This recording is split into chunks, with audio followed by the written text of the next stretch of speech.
Well, greetings, Cap fans. Welcome to episode 247 of the Captain America Comic Book Fans Podcast.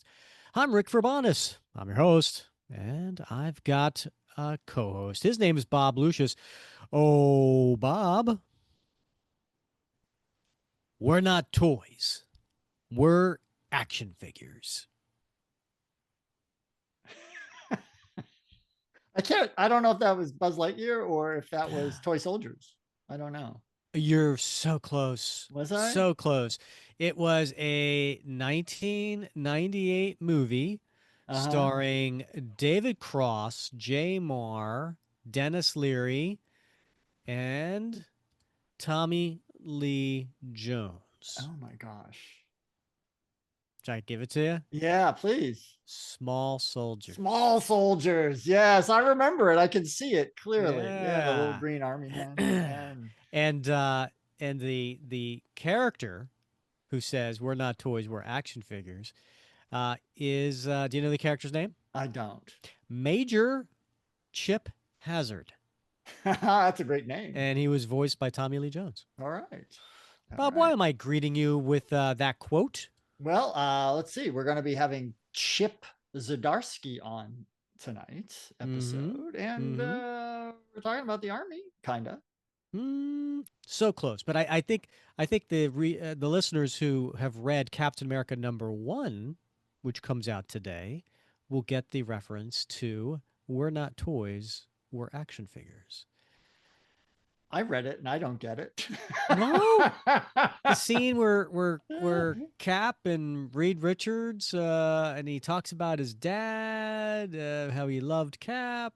Oh, all right. Yep. Yeah, All come right. All on. right. Now, all right. Yep. Do you Yeah. know how hard I worked for That's a that good one, Bob? one. That is a good one. I Because got to it. I'll your give you credit. because to your point, it's Yeah. Major Chip Hazard, Right. right? No, it's good. It's got a lot of, yeah, there's a lot of, yeah, intersections there. yeah. I just, you're right. That's a really great few panels there. So, Gotta say, listeners, if you're new to the show, uh, we've been doing this weekly for 4.5 years, and one of the things that I try to do to change it up at the beginning of every episode is I try to greet Bob with a different greeting that ties into the show, and then Bob guesses, and that's why I'm creating, doing this silly yeah, little quote here. sometimes they're spot on. Sometimes I have no idea, but that's not your fault, Rick. my Well, my short-term memory. But now that you jogged my memory, there's just so much good stuff in this issue, mm-hmm. Captain America #1, that yeah, I mean, you picked one of them out, but there's That's true. so much in here. It is. And so Bob and I actually got an advanced copy of Captain America #1, thanks to Marvel Comics and Alana Smith hooking us up there. And we had a chance to read it, and then we had all kinds of questions for Chip. So we'll get to those today. And we also have a bunch of questions that have been submitted by our listeners, patrons of the show.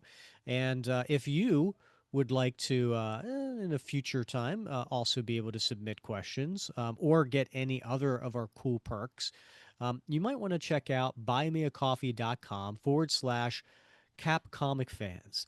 And basically, it's just a way for you to make a small donation to the show because we use that money to help pay for our expenses and do some cool contests and giveaways and things like that.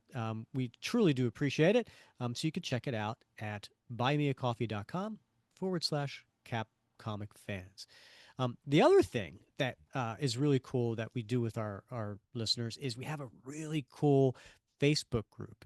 And I know what you're thinking. Mm. Social media. I go on Oh, these yeah. groups and they, Are the right? bickering? Yeah. The Right. people, or you post something that you really love and then they trash Oh, it. oh, yeah, yeah. What's wrong with you? Yeah, Yeah. right. Well, in our group, Captain America Comic Book Fans, uh, we have a pretty strong rule that we enforce, and that is no negativity. Mm-hmm. And why do we do that? Because we ask the question, what would Cap do? Right? So if Cap sees something that he doesn't like, he would just keep scrolling, Right. right? And Yeah. so we have a 100% positive group that has created quite an oasis from the everyday social media and internet out there. Yeah. I mean, you're absolutely right, Rick. The Facebook group is an oasis for many, many people, and it's made a positive impact. I know it's made a positive impact in my life to have that sort of space where I can just be among other Cap fans. Yep. And I will also say, we've met so many um, listeners and Facebook group members, over online, and I've had a chance to meet some of them in person at comic book shows, and it's quite the community. And so, if you're looking for a community somewhere where you can hang out with like-minded people in a positive place, check it out. Now, Mm. I'm going to go ahead and show something, Bob. Really, really cool. Hmm. By the time people hear this, this will probably be posted in our Facebook group, so you'll get first look at it there. But Yeah. I got in the mail today coming over from the UK this cool Captain America comic. And I know people are Yeah. looking at that. Doesn't look like Chip Zdarsky's Captain America #1. Right. It's not. Yeah. This is a fan made Captain America comic book made by Tom Boyd. And longtime listeners of Yep. this series would know who Tom Boyd is. He's been on the show a few times. And one of the things that we've done is we have a Captain America comic book fantasy draft where we get together, Bob and I, with a couple other listeners, and we do a fantasy draft of characters. And we pull Hmm. these characters, and then at the end, we pitch our story that we're going to do with these characters. And Tom, man, he took this to a whole nother level, Bob. He real did. He put in so much research in his story selection, in his character selection, and then used that as a launch pad. Yeah. I mean, I'm physically holding the story that he pitched. Yeah. And it is he got an artist, he got a couple colorists, he got a letterer, and he was the writer and came up with this story that takes place in 1994, Hmm. and that's why on the front of this cover it says issue 424.1. So this basically fills in the gap between Nice. 424 and 425, Yeah. and it's a really cool story. But you know what else is really cool, Bob? Hmm. It is littered with um, fake ads from Yeah. 1994, Nice. and they're all Captain How America fun. related, right? So Yeah. you've got video game ads and uh, trading card ads because trading cards were big back Yeah. in Big, big, 1994.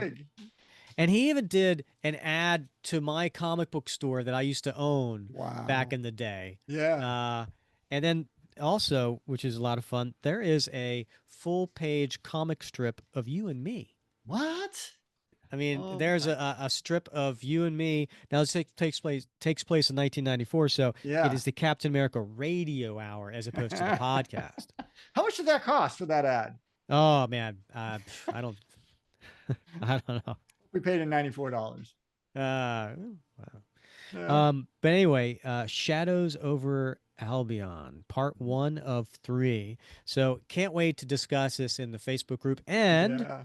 can't wait to have Tom on the show to talk through it, and maybe we even do it panel by panel, Bob. That would be awesomely fun. Yeah. Yeah. Can you do the voice of Diamondback? Sure, I can. You know, just for fun because it takes place in England. Yeah. I should do the British voices, and Tom should do the American Oh, voices. that seems about right. Yeah. Spot on. Yes. What do you usually say? You say pip pip diddly do or something? Pip diddly do. Yes. All right. Speaking of writers, let's get to an actual professional writer, one that we've had on the show previously. In fact, if you haven't checked it out before, check out episode 182, where we had Chip on the show back in mid 2024. So it's a little over a year later. And now we get to talk about his brand new ongoing Captain America series. Can't wait to talk with Chip. We should probably get him out of the green room. Yeah, we've been waiting for this for a long time. So let's get him out here. Well, our guest today is a comic book artist and writer, a journalist, illustrator, and designer. He is the creator of Public Domain, New Bern, Prison Funnies and Monster Cops, and is the artist and co-creator of Sex Criminals with writer Matt Fraction. You've seen his work on Peter Parker, the Spectacular Spider-Man, a nice 3-year run on Daredevil for Marvel Comics, and a nice 3-year run on Batman for DC Comics, and so much more. Captain America fans may know his work on Invaders Volume 3 that came out in 2019, and the miniseries starring an aged Cap in Avengers Twilight. And his new ongoing Captain America series debuts today. We are very excited to have Chip Zdarsky back on the show. Chip, good to see you. Good to see you guys. We did Welcome it. back. Woo! Cap Woo! issue 1. Before we Uh, get into Captain America series, we want to share this clip from an episode Bob and I recorded back in December of 2024, all right. and it aired on January 1st of 2025. And Okay. we were talking about which creators we would want to have as potential new Cap writers on the series. So I'm going to Okay. share this clip with you. All Bob, right. do you have any particular creators that you would like to see take on Steve Rogers? Well, I really enjoyed Chip Zdarsky's Oh, interview. you suck. That was Was the it? writer I was gonna say. Really? See, great minds think Yeah. alike, Rick. All Bang right. up Well, I'm not job, changing it. bang up job on Avengers Twilight, right? And a great interview. Understands the character, and I think he's done some great work. So let's give him a shot, folks. All right. All right. So Well, all your wishes have come true, and like a monkey's paw, you're going to be reading the book, being like, "Why did we ask for Chip Zdarsky?" well, clearly, Uh, Alana listens to the show. She saw our pitch oh, you for think you, that's what happened? and here we are, half a year There you later. go. So you're You're welcome. welcome. Yeah. Hey, thank you guys, Yeah, helping me pay my mortgage. I yeah. love it. Uh, all kidding aside, you obviously were Bob and I's first choice for writer, so we're very excited you're on the book. You had mentioned before writing Captain America is a dream job, Yeah. and why is that? And how much did that come, from being a Canadian? And what is it about the character that appeals to you so much? Yeah, it's weird. Like when I early on at Marvel, I was asked by the editor in chief what 3 titles I wanted to work on, and Daredevil and Captain America were 2 of them.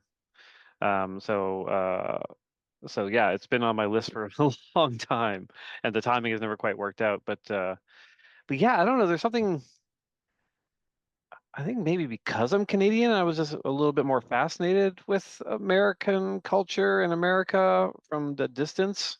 I mean, not much of a distance, obviously. Toronto, I can drive to America in a couple hours, but um, yeah, just the idea of a country where there's this guy who just like believes in the ideals of the country and fights for it. And my dad was a big World War II head when I was a kid, so I would always kind of be watching World War II documentaries with him, and um, and the idea of the Greatest Generation, their kind of main emblem of that being transported across time to modern day, also just super appealed.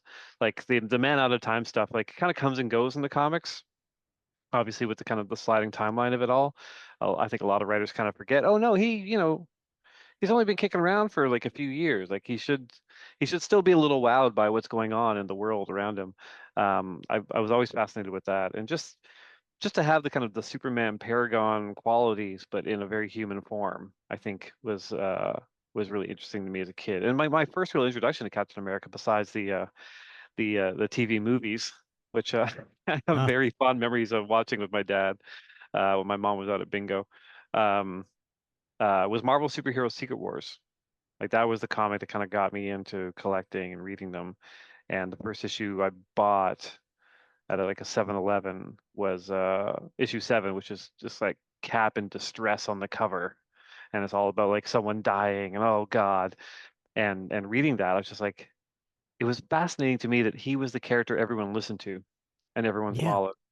Like at the end, like he basically tells them like, all right, we're gonna go get the bad guys. Like they're waiting for his say so to go into battle. And he's a mean, he's not a normal guy, but he's like as close to normal guy as you can get in that kind of superhero realm. Yeah, just someone who commands that kind of respect and has that kind of moral fortitude. I really enjoy, and just kind of reading it as a kid. Like my big run was Grunwald's, and especially the ones with him and Kieran Dwyer, that whole Captain America No More, John Walker storyline just hit me like a Mack truck when I was a kid. Like I love that. I loved him just trying to figure out what it means to not be Captain America and how do you help people and how much does it matter to be wrapped in that flag. And just the perversion of it through John Walker and what kind of happens there. Yeah, there's a lot there, and I really appreciate it as a kid, and um, yeah, and as an adult, I've enjoyed his portrayal in the movies, and I was a huge fan of the Brubaker run. That kind of got me back into comics as well. I'm friends with Ed, so that was really fun to see. And yeah, so there's a lot there about Captain America that I really enjoy. Yeah, I love that you mentioned the Secret Wars and what was it about that, here's Cap commanding a group that, is far out, powers him, right? And Hmm. I think even early on in the first issue, Wolverine even says, he's the least of us, right? Yeah, And that was the same thing for me. Like I yeah, started reading Cap maybe about a year before that with the De Mateus Zek run and yeah, Deathlock Lives, and that pulled me in. And then when I saw the same thing, I was like, wow, Cap's leading his team. He's the guy for me. So it was yeah, the same connection. yeah. It's pretty wild, that kind of that initial like burst of a comic when you're a kid and how much that can like stay with you for the rest of your life. Yeah. Yeah, he's an awesome character. And also I think because I was also hunting down the toys at the same time and that series was coming out. And I think subconsciously the fact that all those characters in the toy form had shields Yeah. made them feel like Cap's army. Like they're Yeah. just like they're all like Cap's army. Like he's clearly the leader. Yeah. Do what the cool kid does, right? Yeah, yeah. So get back And to, he's not cool. That's the other thing. He's not yeah. cool. I love that too. That's a good point. Like if he Yeah. was cool, it would be a very different book, you know? But like the fact that he's not cool and he's okay with that is actually Mhm. really refreshing. Yeah. Great That's a point. really interesting point, Chip, Yeah. because and I think I knew that, but I don't think I ever like put that into thought that like, Yeah. yeah, he's not the cool kid, right? Yeah. He's just the guy, No, yeah. right? Yeah, I it's kind of weird. I kind of felt that when I was a teenager and I was, reading comics, and it was funny because, you know, there's the there's that hierarchy, right? And so even within comic kingdom, where you're a bunch of geeks who like comics and everybody else is picking on you, then there's the ones in comics that are picking on people. And the Captain America fans got picked on by the Batman fans and the Sure. Wolverine Yeah. fans, and like, Yeah. so it wasn't until Chris Evans, made it kind of cool at that Yeah. point, and you started seeing kids and adults walking around with shields on their chest and, Hmm. that type of stuff. And I was like, yeah, now finally after decades, Yeah. Yeah, it's true. Yeah. Thank you, Chris Evans. Yeah, it has become really iconic. It's a cool visual and it shouldn't work. Like that's the other Yeah, thing. Like as a designer, I look at it, I'm just like, he's got an A on his forehead and wings on his yeah. temples, and he also has the star. Like that seems conflicting, having two symbols. And then look at the Buccaneer boots. Like it's weird and chainmail, and it shouldn't work, but it really, really does. And I think that's a real testament to the strength of the character. So previously, when you're on the show, you told us about the three things that the editor in chief CB had Yeah, requested, right? And you mentioned Daredevil, yeah, and when he finally offered you the role of Daredevil, a character you specifically requested, hmm, he was taken aback when you said, "Give me 2 weeks to see if I yeah, actually yeah, have a good Daredevil story to tell you." Was yeah. that the same for Cap? And Hmm. how were you approached, and how quickly did you say yes? I mean, it's always my way. That's how I handle every kind of job offered. But the difference is, I did have some ideas kind of percolating with Cap because they offered it to me before. They offered it to me, I think, after Ta-Nehisi's run was about to wrap up, and I couldn't do it, like because the Batman schedule was just kind of insane. And it would involve me kind of being in the Marvel room, and I would just know too much about what they're doing, but I knew too much about what DC was doing. Like, it felt very conflict of interest-y. But because they had asked me, that started the process. So I'd already had like, oh, what if this happens? What if that? And what if Cap does this? So like, um, it started the ball rolling a little bit. So when they approached me this time, and I was able to, say yes, um, I did go away and think about it, but I already kind of had stuff in mind, um, that still worked for what they were doing. So yeah, and it actually worked out even better because of kind of where all the characters had repositioned in the Marvel continuity. Hmm. Um, so yeah, it worked out really well. It worked out well. We actually have questions about that, some of the Yeah, changes yeah. to the characters. And when our listeners heard you were coming on the show, so they sent in several questions Hmm. from our patrons. So we're going to kind of sprinkle them in here in the beginning. The first one's from Grant Ball, and he asks, when coming onto a title of a long established character like Captain America, how much do you try to read of previous runs? Do you try to read a lot, a few specific runs, or nothing beyond what you have previously read? Um, I go back a few years, um, just in terms of like just kind of seeing the what preceded me, um, just to make sure that it was kind of in step with what was happening, or if I didn't think what was being written worked, then I could kind of pivot and know I was pivoting instead of having it be a surprise, obviously. So I usually always kind of reread at least a few years before, and then I kind of go through and I kind of pick like major runs or major storylines or things that I kind of know will um, will help me kind of in my story writing. Um, yeah, I definitely went back and reread the Grunwald stuff, and some of the JM stuff as well. Um, and I mean, Ed stuff was pretty fresh in my mind, so I didn't have to go back and really reread any of that. There was a couple of issues I definitely read again, and let me think. Ta-Nehisi's was pretty fresh in my mind, but I did do a reread of kind of the last year of it.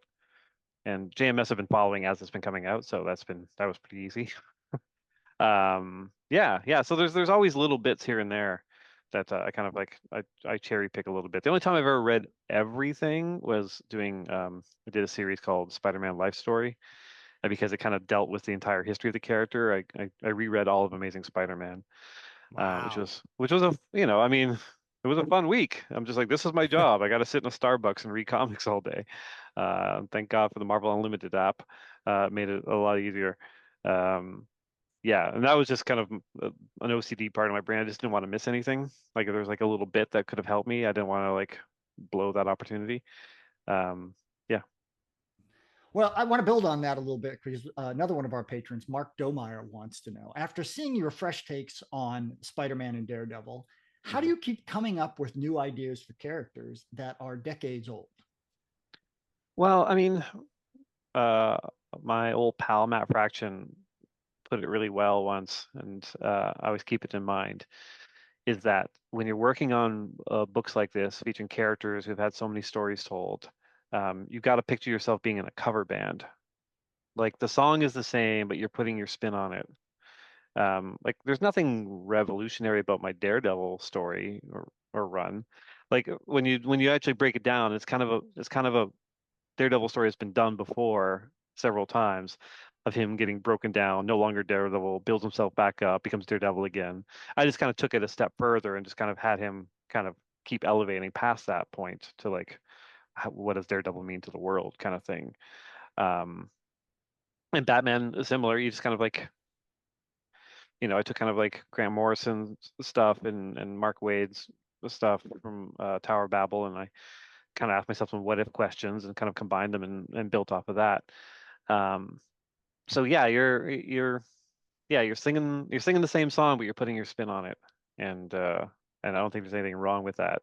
It's funny when I took over Batman, I got an email from Mark Waid congratulating me, and in that email he said, just so you're aware. Batman is the one fictional character who's had the most stories told about him in human history. Good luck coming up with new ones. Like a real dick move. So Classic Mark frustrating. Waid email. Right. Yeah. Um, but I mean, it's accurate, right? Like James Gunn just said that recently when he's talking about like Batman movies, like they're trying to find reasons to have a Batman movie exist because all the stories have been done. I mean, that's in the movies. There's only been like, there's still been a lot, but what, like a dozen Batman movies? Hmm. There have been thousands of Batman comics and hundreds of Batman storylines, anyways.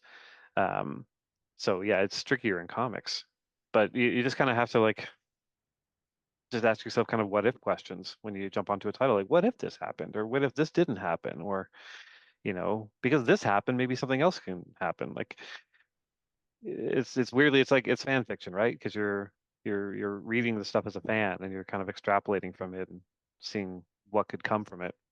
So yeah, so I hit that with Cap a little bit. Like I had kind of bigger questions about the character and their place in the world, and just kind of went from there. Speaking of Daredevil, so the last time you were on the show, you mentioned writing characters like Daredevil was more freeing because the character isn't tied into other areas, Hmm. unlike Cap. And you gave the example, Yeah. who's involved with the Avengers, and he's the heart of the Marvel universe, as you put it. Hmm. Now that you're on Cap, how are you navigating that? It's been pretty good so far. Like, um, you definitely kind of have to reflect what's happening in the Marvel universe a bit more. You'll kind of recognize that because I've got a lot of Doctor Doom stuff kind of in there. Um, but it's been pretty good because it's a period right now where like not that there aren't big things happening in the Marvel universe, but like it's a we're coming in at the tail end of their big event, and so there's a quiet period, which is really nice, kind of on the other end of that. So I can kind of lay down some track and help build towards things, whether it's just my thing or whether it's for the rest of the Marvel universe, or dealing with other writers and their plans. Um, it's easier. It's easier. Like I at least have some runway. Like I've written 11 issues of it now, and it's been not I wouldn't say a breeze because it's not the easiest gig, um, but all the stuff that's been happening in Marvel Universe has helped me a lot. Like I'll have a kind of a general story idea and then be like, oh, but this character, what they just did over there, oh, that's perfect. Now I can use them here, and I've got emotional resonance, and I can really build on a thing, and I can build up to something, and lead into somebody else's book, or they can lead into mine. Yeah, so that's actually been really nice. Like I enjoyed the Daredevil, kind of siloed off, but there's something really fun about playing with what's happening in the Marvel Universe as well. I want to build on something that you said because you talked about writing is almost like being a cover band, right? And Hmm. you're putting your own spin on a song. So another patron of ours, Aaron Paul, wanted to ask. I loved how you added to the lore of Batman when you wrote Batman the Night. When I read the solicitations for the upcoming Cap book, it reads about a flashback Doctor Doom encounter. Hmm. When writing a flagship character, how much liberty does a writer get when it comes to adding to that lore? Well, I mean, maybe it's because I've been doing it for a while. You kind of know what you can get away with, a little bit. There were Yeah. there were definitely discussions with editorial about a few of the things that I was doing, and they have to kind of pass it up the chain of command just to get ultimate approval. But it seemed like I mean, there was the Mark Waid series, kind of Man Out of Time, which kind of covered that period. Um, um, and it did a great job. It's a great series. But there are still elements there. I'm just like, oh, maybe I can kind of dance between the raindrops here because I think there's another story kind of to be told in that period. Um, and yeah, Marvel was fine with it. Like when I pitched it in the room, I think they felt it was refreshing because I was telling a story that like it's whether it works or not, like for in their eyes, it was a bold choice to like launch a book set in the past and not just Hmm. set in the past, not set in World War II because like that's usually where you kind of gravitate towards as a cap writer. But we don't really do that in this one. But to actually set it in a period that modern continuity isn't kind of bouncing off of it, which can hurt or help you. I think in sales, I think it can help you in terms of like being more free to tell a story. It can hurt you because some readers would be like, I want to know exactly what's happening now. I want to know what the future of the character is. But I mean, hopefully by the time they get into our second arc, they'll understand that like, oh, this actually affects that. Like what we're laying down here is also what's going to happen there. So Yeah, I hope they're just along for the ride and just appreciate the story. Yeah, so you wrote an older Cap in Avengers Twilight. Now you've got this Cap. So at some point it's got somewhere in between. Yeah, exactly. You know, Yeah. I've written Modern Cap too, because in Invaders I managed to do that. And obviously, like there's a degree of cynicism as you get older. So Right. I've written like really cynical Cap, kind of cynical Cap, and then like maybe not naive, but definitely like a little wide-eyed at the new world Yes. Cap, which is it's fun. It's fun to be able to span those decades. One other question from our patrons, Tom Boyd, who's from the UK. He asks, I hadn't read any Daredevil before starting your run, but I am so glad I started. Oh, I nice. consumed it over several nights and was blown away. The way you handled the epic superheroic action and plot, but also kept a focus on the more human aspects of the stories, Matt's life and relationships, was so masterfully done. Can we expect the same sort of balance for Captain America? Or is there something necessarily different in writing the two characters that changes that balance? I mean, they are very different characters. Um, so it's kind of that's a hard one to say. Like, I think it's a balance between professional career and, like fighting and his personal life. yeah, I mean, Cap has less of a personal life than Daredevil. 'Cause Daredevil's always getting mixed up in, in drama, because he has a proper day job as a lawyer and a proper secret identity, and so you can play off the duality there a bit more. Steve is Cap and Cap is Steve. Like it's not like Cap takes the mask off and then starts swearing. Although that would be a pretty good storyline. That would be He's just good. a bit of an asshole when he takes his Cap mask off. He's like, "Oh, fuck you."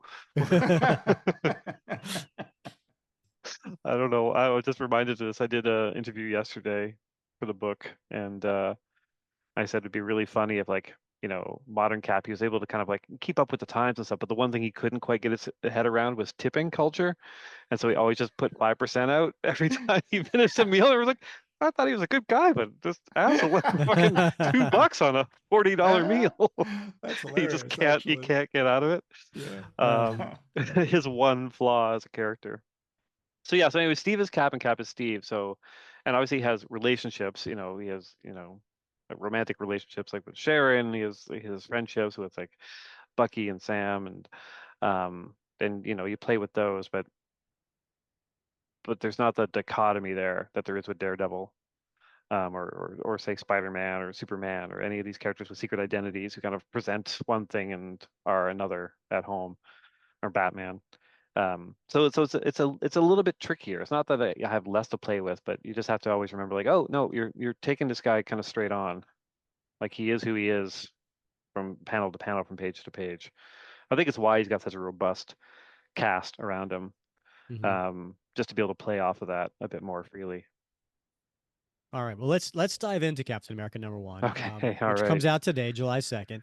And Bob and I were sent an advance copy, so we were very excited to read it. And so there's going to be some pseudo spoilers ahead. Yeah, everyone's warned. She can spoil away. I think most of these were shared in advance solicitation, so I don't think it's going to be too over the top. But I'm going to read the Yeah. solicitation. Okay.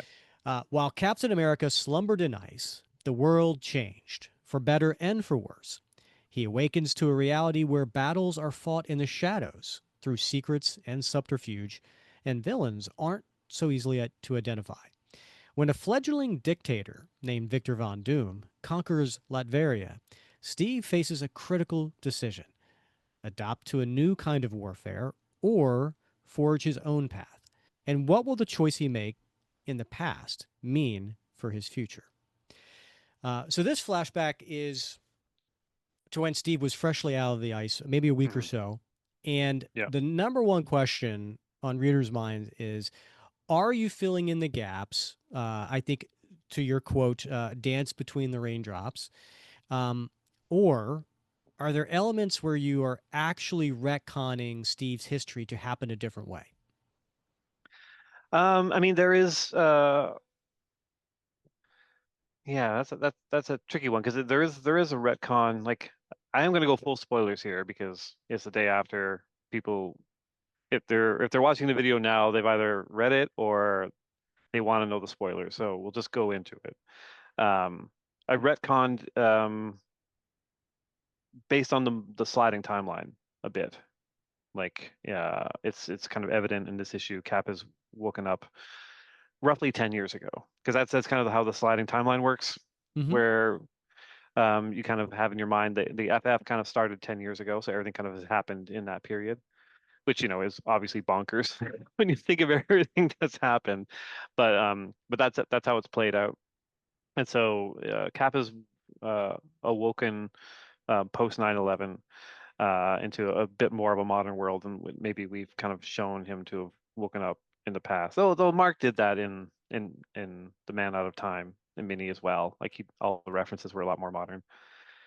So I mean that's a retcon in a sense, but it's kind of a retcon in keeping with how Marvel kind of handles all their timeline stuff. Hmm. Um, but other than that, like there might be an instance where someone will point out like there was a panel when Captain America did first meet Doom in an Avengers story. So that will have been retconned because he's meeting him for the first time here. I think those are the kind of the major, if you like the classic retcons, it kind of undoes a thing. And in my mind, those aren't major. Um, so yeah, I don't know if that answers the question or not. No, it does, and I Yeah, think it okay. puts a lot of minds at ease too. Yeah, I mean, like, I have no problem with retconning. I'll retcon if it helps the story, or if it's a thing that happened that doesn't quite make sense and you want to kind of clean it up a little bit. Um, but yeah, I mean, for the most part, it's just we're adding to that period.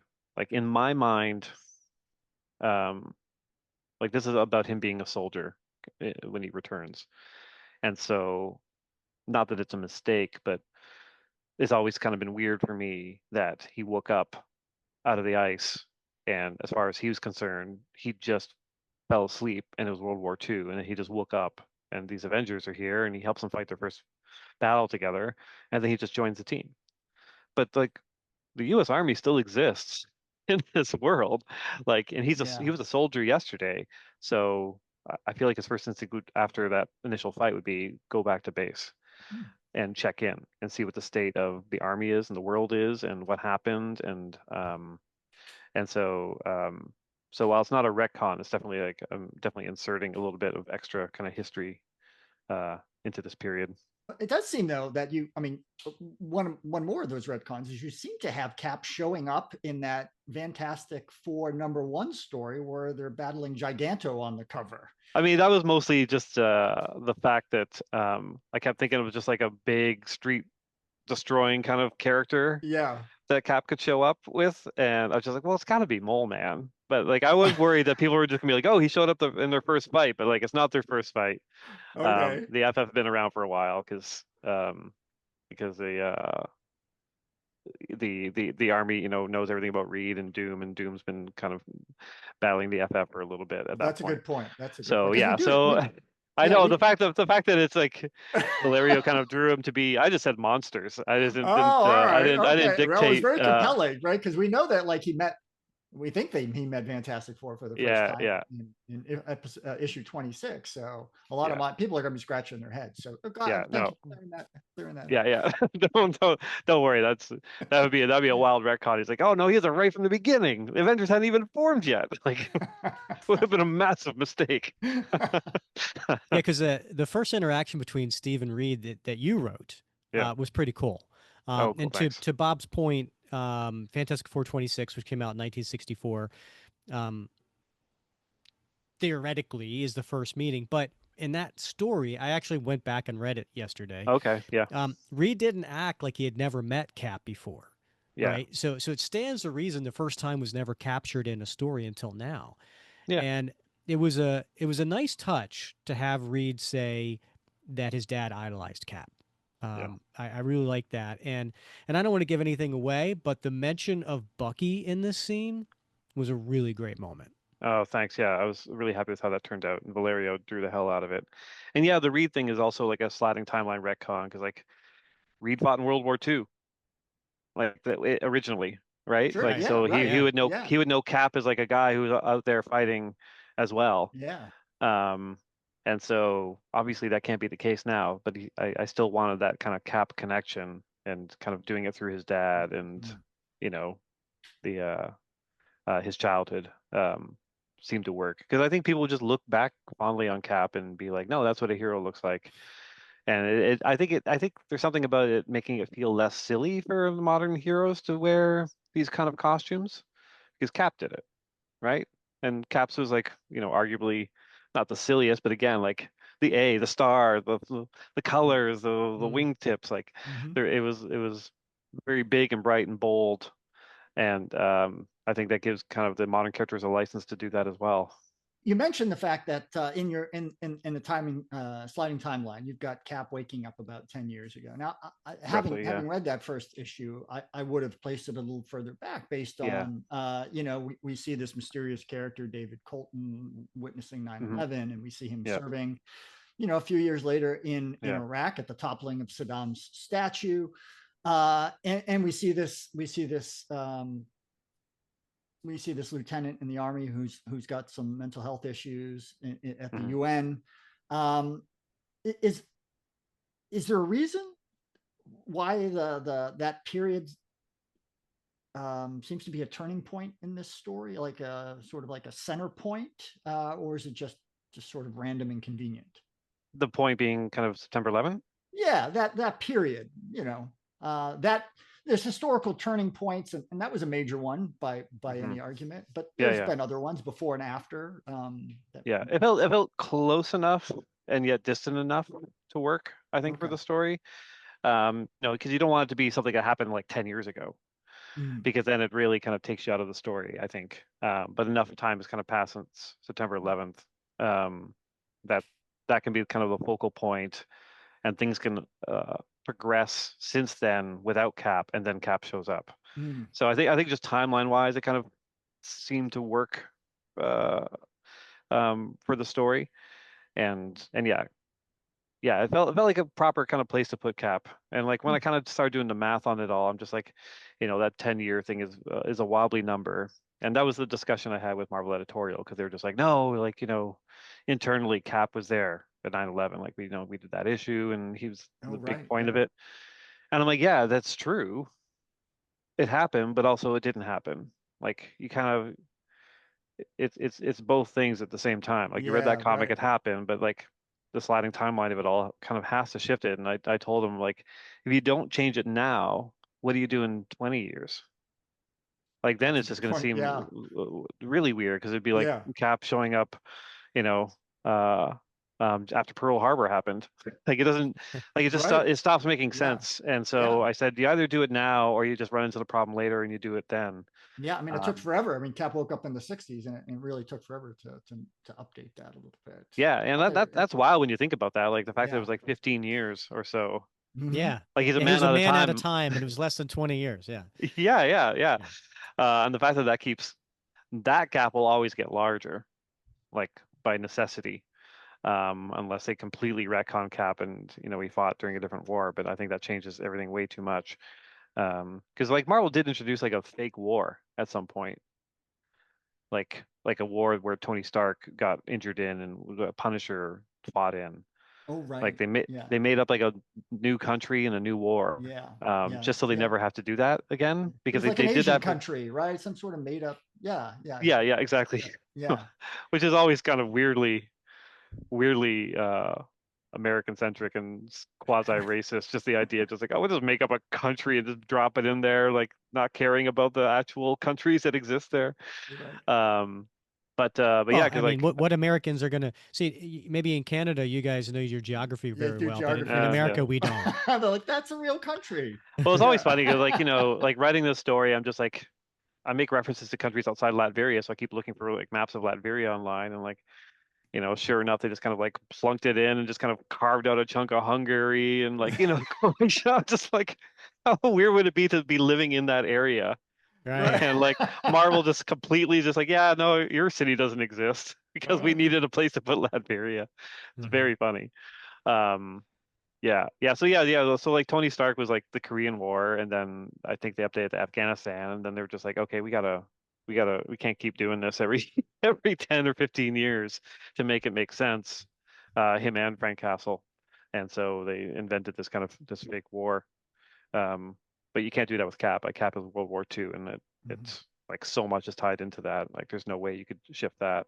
So what ends up shifting is just that ever widening gap of Yeah. how long he's been away. So one of the other things I wanted to draw attention to was the sort of the central trope of the 1960s Man Out of Time, which is the Bucky mourning.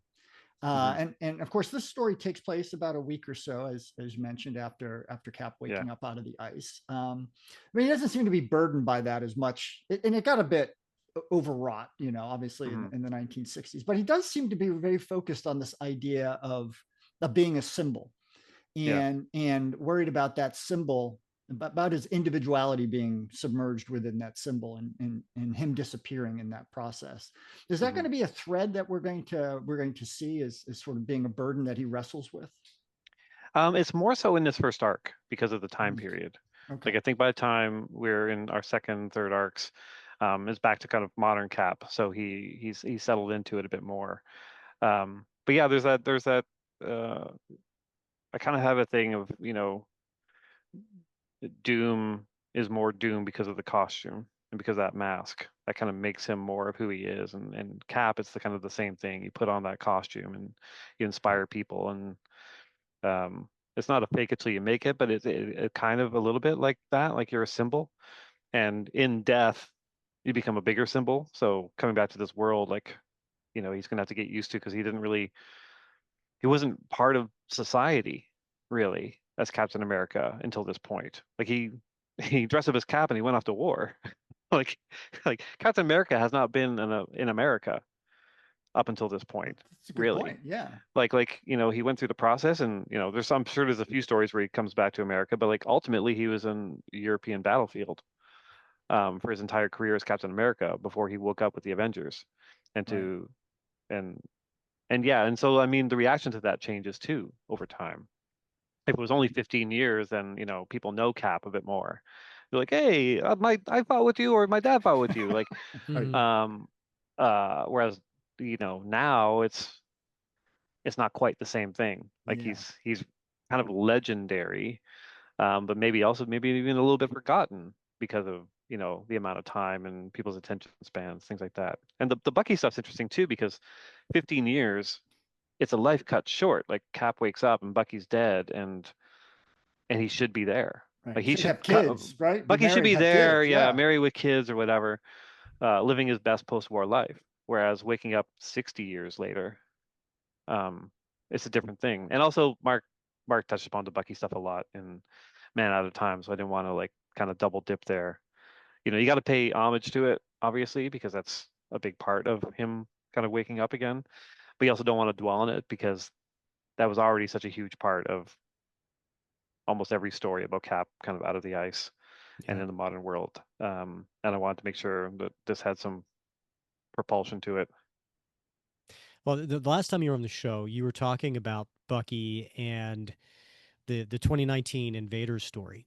Mhm. And you said writing Bucky was challenging because you can't have him and Steve at odds, and then but Steve wouldn't approve of his methods either. So, Mhm. what do you do with Bucky? Is what Yeah, you said. Now, again, that was a 2019 story that you wrote. yeah. So, since you wrote that story, Jackson Lansing and Colin Kelly really took Bucky to a whole new level, right? With the Mhm. Outer Ring story and making Yeah. him the Revolution. Have you read those stories? And can we expect to see Bucky in the pages of your series? I have. I don't want to give too much away. I don't really have specific Bucky plans. Like he doesn't show up, definitely doesn't show up for the first 11, 12 issues. Because I've got to focus on other characters. I do want to bring him in. I just have to kind of find the way, and also to kind of clear it with um, other writers who are using him. Because that's the other thing. Like Bucky's a Yeah. popular character, so he does pop up in other places. So I've got to make sure that it kind of lines up. Chip.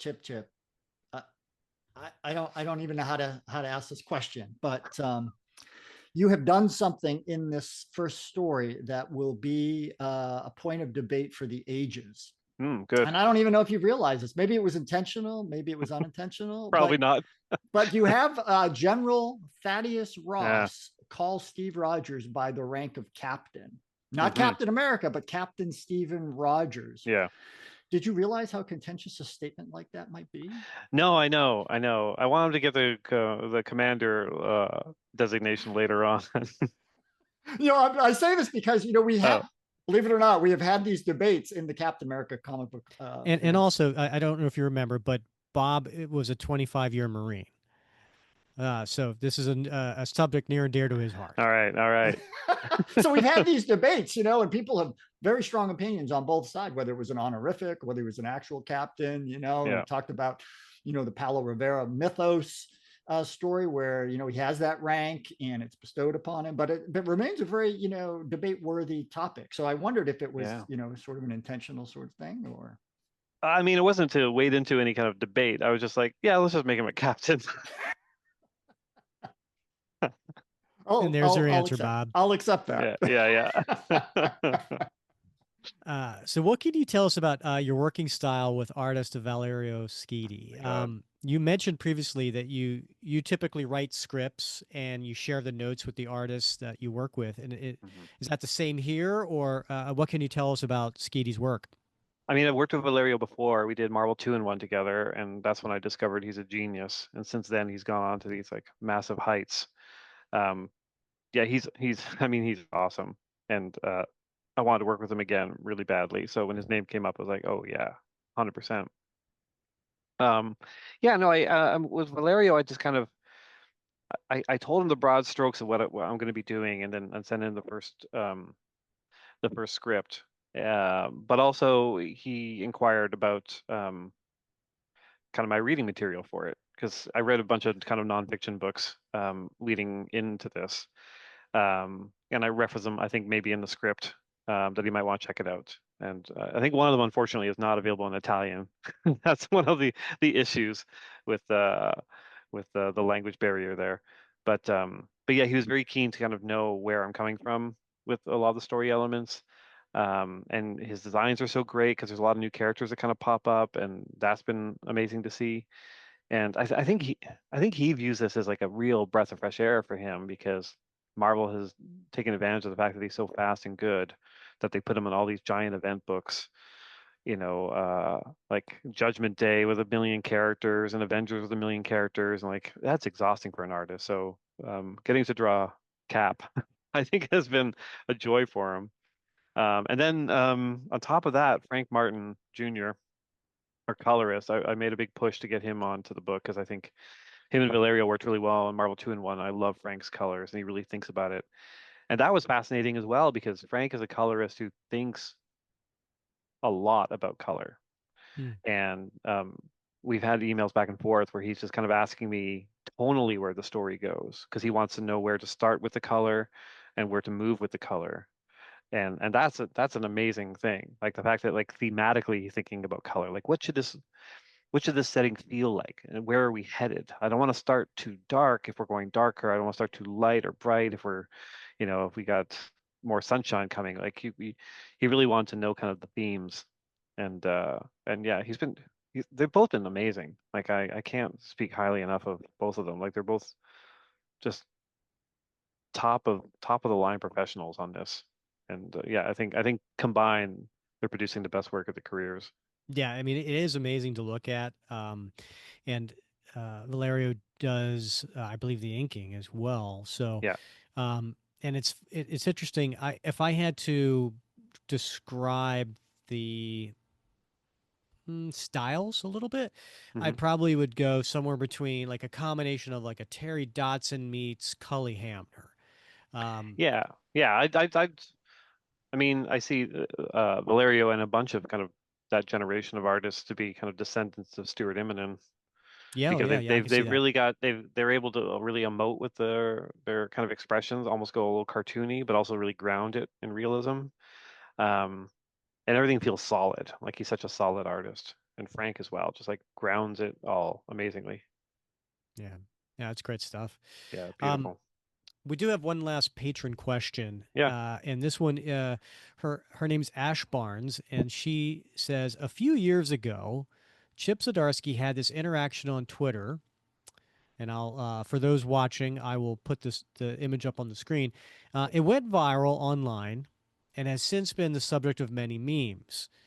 Now, Because do you want to read it? But again, it's a slightly family friendly show, so maybe not the F bomb. oh yes, I've sworn a bunch already. We know.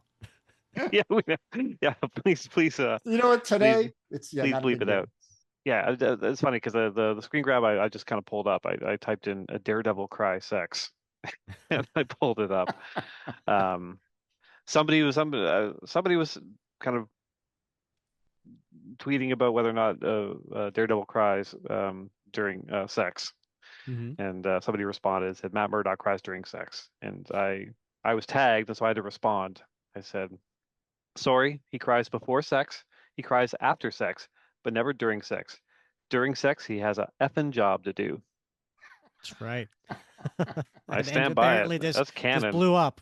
Yeah, yeah, it really did. Like people have brought that to me at conventions, printed out to sign. Oh, that's too funny. Yeah. Well, Ash has a question Okay. related to this. So she says, therefore, my question for Chip has to be, does Steve Rogers cry during sex? Oh, Steve Rogers doesn't have sex. What's wrong with her? I'm waiting till marriage. There you go. Yeah. He's Ah. not the cool guy. Yeah. Um, no, Steve Rogers has had sex. I can canonically say that. That would be a little weird if he didn't. Um, Didn't that come up in She-Hulk? It did. Right? In that Yeah. She-Hulk MCU series, it was like at the end of an episode or something like that, and they were talking about whether or not Steve had sex. Yeah. yeah, yeah. I will say he does not cry during sex. But unfortunately, one of the things he does during sex is salute.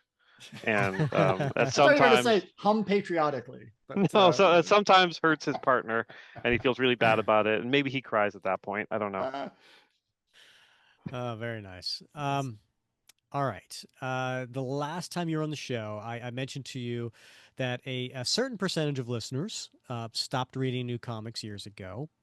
And I asked you, what do you Fools, the say to those fools. about, to try out Avengers Twilight? And you said, well, you're not a good salesperson, but you gave your pitch. Yeah. So I'm going to ask you the same question for the new Cap series. What do you say to those who don't read today's comics? You don't need to know anything to read this issue. That was one of kind of my goals going into it. Like we kind of catch you up. We give you the clues as to what's happening and what has happened in this issue. It helps if you have a basic knowledge of Captain America, the general story of him going to sleep and waking up. But everything's there on the page, which I think really helps because sometimes comics can just be comics about comics, and makes it a little harder for new readers to enter into it. But I mean, honestly, like I probably said this with Avengers Twilight because Daniel Acuna is so great, but the art alone, like I'd be picking this up just to kind of look at it. I think my writing's okay, but I think Valerio and Frank elevate it to a whole new level. Um, and I think we had some interesting twists and turns here and kind of new characters and new situations that people won't be expecting. So I think it's a fun addition to the Cap mythos, and and getting in on the ground floor of some new characters. So you can say, yeah, no, I read that when it was coming out. There you go. Yeah, yeah, And I think you're being too humble. The writing was much better yeah. than just okay. oh, thank But you. I do agree, the art is fantastic. Yeah, yeah, I'm really lucky. I will say that it builds, as you get through that first issue until you get to that last splash page, Mm. which just like sort of blew my mind. Oh, good, So good. yeah, so I mean, there's nobody's going to pick up that first issue and not come back for the second issue. I promise you that. That's the hope, right? Like, yeah, I really wanted that hook, and I knew that last page was going to be so important. I was doing sketches of it to show to show Valerio and Frank. Like, I kind of had like color ideas of how the reveal is supposed to happen, and I know we should uh, have told Ash just wait for the last page and you'll see whether or not Cap has sex. this is a family-friendly podcast. How dare you? Um, yeah, no, I really, I had a very strong feeling as to how those last couple of pages should go, and I'm so glad they turned out as well as they did. Just beautiful stuff. And the design for the new character is like myself and Valerio kind of working hand in hand to make sure that it stands the test of time too. So yeah, so I mean, look, speculators should be buying it as well because of, first appearances and all that jazz, because I know that helps sales. I want to keep this book going as long as I can. And how many covers are you getting, Bob? Well, like I said, I got 5. So yeah, All right, all yeah, right. Hot damn. yep. Woo. Uh, I get to do variant covers for the first 5, which has been a lot of fun too. I've done them all, and they're a real treat to get to draw a Cap and the situations. yeah, I really liked the negative coloring that you did on that first variant Oh, cover. thanks. Yeah, with Yeah, the blue in the eyes. Yeah, that was really cool. I attempted again on the 4th one featuring a new character, and yeah, it's my favorite cover probably I've ever done. It's turned out really nice. And Can't wait to usually I'm see not it. a fan of my own art, so I'm yeah. Any projects coming up that you can share with the listeners? No, it's like, I mean, there's one for Distillery, White House Robot Romance, which is exactly as it sounds. It's about a romance in the White House between 2 robots that work there, and all the problems that come from that. I think that's coming out September, and it's gorgeous. It's Rachel Stott and Tamara Bonvillain on art, and that Distillery format is just so lush and big, and I love it. And So who's publishing that? that's Distillery. Okay. Yeah, so it's that oversized kind of square bound uh, format, 45-page issues, and it's a lot of fun, and it's beautiful. That's the only thing I can really talk about because like right now I've got 2 massive things kind of sitting at Marvel, in which I'm waiting for the notes back. And if they get approved, it'll eat up several years of my life. So yeah, I'm waiting on tenterhooks for that one. But if you get those, you're still going to write Cap, right? Well, yeah, I'm so far ahead on Cap. Like I've written 11 issues of Cap. Like I've written so much that they've told me to stop. Oh. They're like, you've actually written so much, like our accounting department doesn't even know how to pay you for a thing that comes out in like a year. Like, just ease up, man. Might we see Um, an annual in this file? we debated it um for a couple of story elements, but we did that a couple times on Daredevil where like things kind of sprung out of it, and Hmm. sometimes that helps because you're afforded more space for a story. But I really like having everything contained within the main Hmm. series. Like I don't think it hurt us necessarily on Daredevil, but I don't think it helped. That's for sure. Hmm. All right, Cap fans, take it from Bob and me. So if you're gonna want to pick up this first issue and give it a try, the art, as we said, is beautiful. We get to see a side of Steve that's not explored too often in those early days after the ice. There's also intriguing new characters and David Bolton and the new Howling Commandos. Hmm. There's a new stealth suit. You Yeah. really need to check it out. And if you do try out number one, like any good chip, I bet you can't try just one. Wow. Good job, man. Good job. Well played. Yeah. Nicely done. Uh, Uh, Chip, thanks so much for spending some time with us today. yeah, As it's a always, pleasure. it's a real pleasure to wrap cab with you. Yeah, thanks, Sam. Doing great All work, right. Chip. Appreciate it. Well, that was a lot of fun talking with Chip. It was, yeah. I mean, I have been looking forward to this, as I said at the beginning of the show, for a long time, and particularly when we heard that he was going to be the writer on the new Cap series, and we were going to have an opportunity to read this in advance of talking to him. I mean, this is like a dream come true, right? And it was well worth the wait. Yeah, 100%. I'm really looking forward to see where this story goes. The new characters that he's creating, and also how, as he said, the dancing between the raindrops, right? The story Yeah, between the stories. So I was glad to hear that it wasn't a true retcon. I don't, and I agree with him. I don't think the sliding Marvel timescale is considered a retcon. It has to right. happen No, every once in a while. So yeah, now I know there's probably going to be some people out there that are like, well, no, Cap came back in the 60s, yeah. He well, had that hat. yeah, right. Smoked. Yeah, Yeah. right. But you gotta modernize it so it makes sense, for now. Right. So I don't see them. being any true retcons.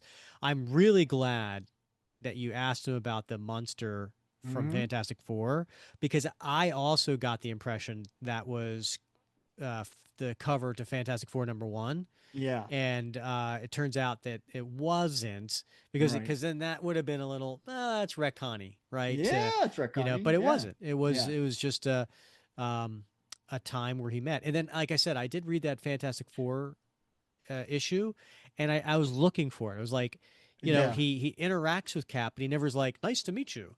So it makes sense then that there was a first time. Then this is now we can finally get to see it. Yep. Yep. That makes a lot. But yeah, and you're right. I'm glad he clarified it because I think both you and I were a little confused, and I think a lot of folks are going to pick that up, and it's striking, right? The image of the monster. And so, yeah, Munster. months. I'm sorry. Yeah, my bad. And especially with the movie coming out, a lot of folks are going to make that connection. Well, as I said, I am totally on board. Can't wait to see. I believe the first 5 issues are the first story arc, which is Mhm. takes place in that time period, and then we're going to see the next story arc, which is going to be in the current time period. So, Right. Yeah. looking for how this all builds towards that, and then can't wait to see what the payoff's going to be. Yeah. Yeah. So I'm invested. So a lot of great new characters we've been introduced to that I'm definitely going to want to follow and see how they pan out. But it's off to a great start. So let's go. Yep. Next episode, come back for episode 248, where we continue our long tail story. Cap becomes Nomad, part 6. This is Captain America 181 from 1974. So we're going to continue with that story, which is by Steve Englehart and Sal Buscema. And if you haven't been keeping up on that, make sure you go back and listen to episode 244 before that, which is part 5. All right, Bob, do you have any plans for Independence Day? I sure don't, Rick. We're just gonna spend some time at home. Get caught up. I'm still cleaning out the garage, so maybe Mm, maybe that'll be a weekend project that weekend. And no, I'm just gonna take some time off. I think. that sounds like fun. That'd be Yeah, nice. yeah. Yourself? Oh, Traveling or I'm sure I'm no travel. I'm yeah. sure I'm going to maybe relax in the pool a little bit. Mm-hmm. And I probably have a lot of podcast stuff to get Oh caught up yeah. on. I'm behind. And by the way, if I owe anybody something mailing, I promise you it's on my list. Life has gotten in the way. So shoot me a message if you feel like I've left you out, but I promise you I have not. I will get to it as soon as I can. Um, and with Independence Day coming up, just a reminder, uh, on July 3rd, on that night, make sure you put out your milk and cookies for Captain America. Never gets old. Never gets old. Any reason for cookies? Yes. Yeah, Bob, as always, so much fun wrapping Cap with you. it has been. See you next week, buddy. All right. He's Bob Lucius. I'm Rick Verbanis. And if you don't mind, please rate, review, and subscribe wherever you listen. And if you're on YouTube right now, you know what to do. Just hit that thumbs up button, give us a like, make sure you subscribe there. And we love comments on YouTube as well. And as I mentioned before about the Facebook group, make sure you check that out and leave us a comment there. And as always, we thank you for listening to another episode of the Captain America Comic Book Fans Podcast.